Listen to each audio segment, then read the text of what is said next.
Hindi mock 7 का हम देखेंगे फर्स्ट क्वेश्चन। चौराहे पर लगी मूर्ति किसकी थी? सुभाष चंद्र बोस की, सही है। मूर्ति देखकर किस बात की याद आती थी? नेताजी दिए गए नारों की, सही है। मूर्ति बनाने का प्रयास कैसा था? सफल और सराहनीय। और मूर्ति में किस चीज़ की कमी थी? संगमरमर के चश्मे की, सही है। और हवलदार हालदार साहब के चेहरे पर मुस्कान क्यों फैली? क्योंकि असली चश्मे का फ्रेम देखकर। सड़कन का चश्मा, ये सही निकला है। नेक्स्ट है उत्कृष्ट हिंदी भाषा शिक्षण में कौन से गुण होने चाहिए? तो साहित्य का ज्ञान, ये नहीं है, उपरोक्त सभी है। साहित्य का ज्ञान भी होना चाहिए, शुद्ध उच्चारण भी करना चाहिए, व्याकरण का ज्ञान भी होना चाहिए, ये सभी है।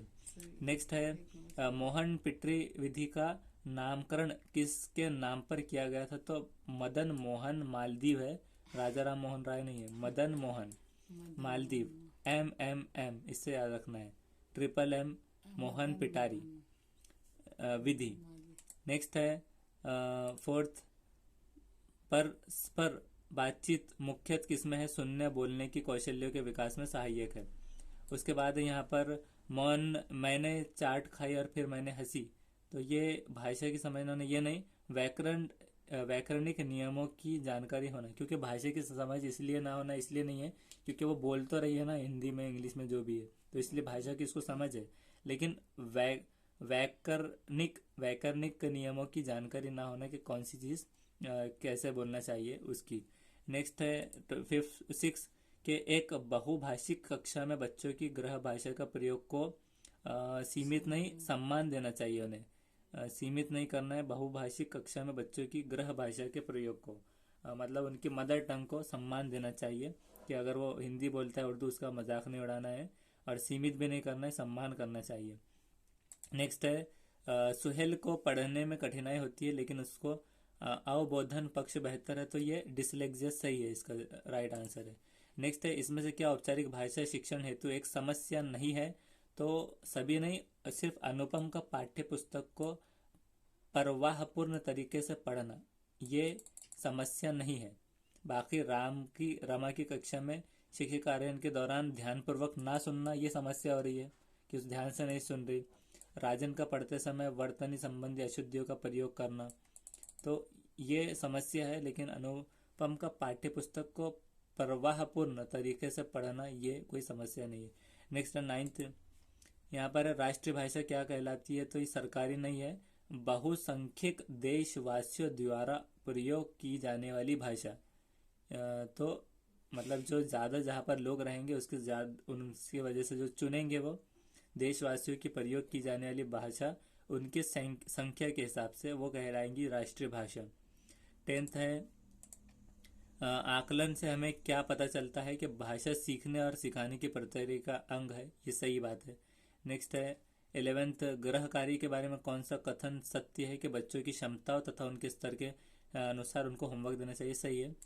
12th है दूरदर्शन शिक्षण में दृश्य श्रव्य सामग्री, सही है।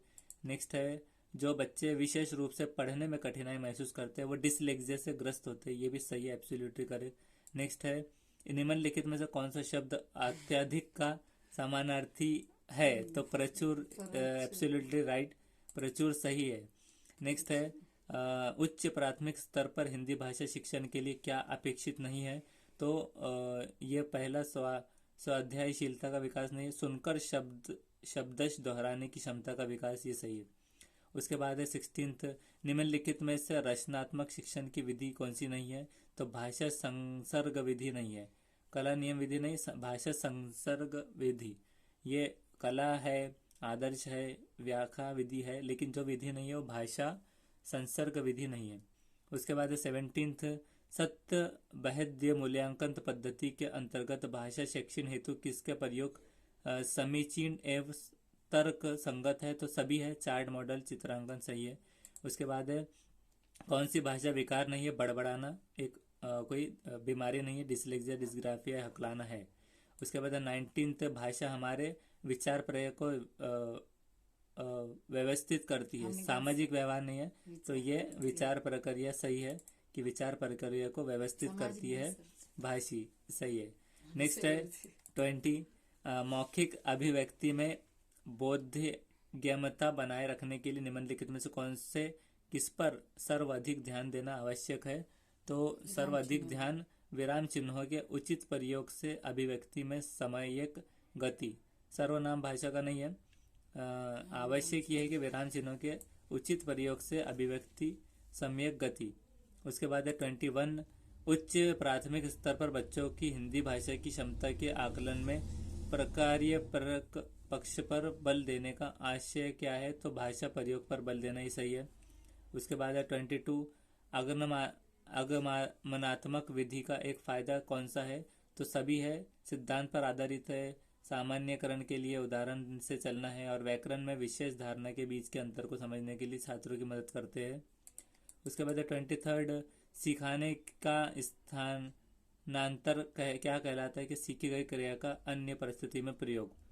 उसके बाद है भाषा वो औजार है जिससे उपयोग करते हैं जिंदगी को समझने के लिए, जिंदगी से जुड़ने के लिए और जीवन जगत के प्रस्तुत करने। सभी सही जवाब है।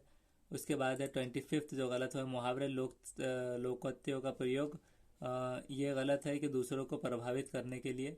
सही है कि भाषिक अभिव्यक्ति को प्रभावित बनाता है, कि मतलब भाषा है कि जैसा उर्दू बोले तो सामने वाले को उर्दू से मोहब्बत होती, उर्दू सीखना चाहता, वो उर्दू पढ़ना चाहता और उर्दू से उसको मोहब्बत हो जाती। जैसे कि जो शायरी वगैरह होती है, मुशायरे, उसमें भी तो वैसे ही ये भाषा को प्रभावित बनाता है इसमें, क्योंकि हिंदी का हिंदी में रहेगा, उर्दू के उर्दू में, इंग्लिश के इंग्लिश में।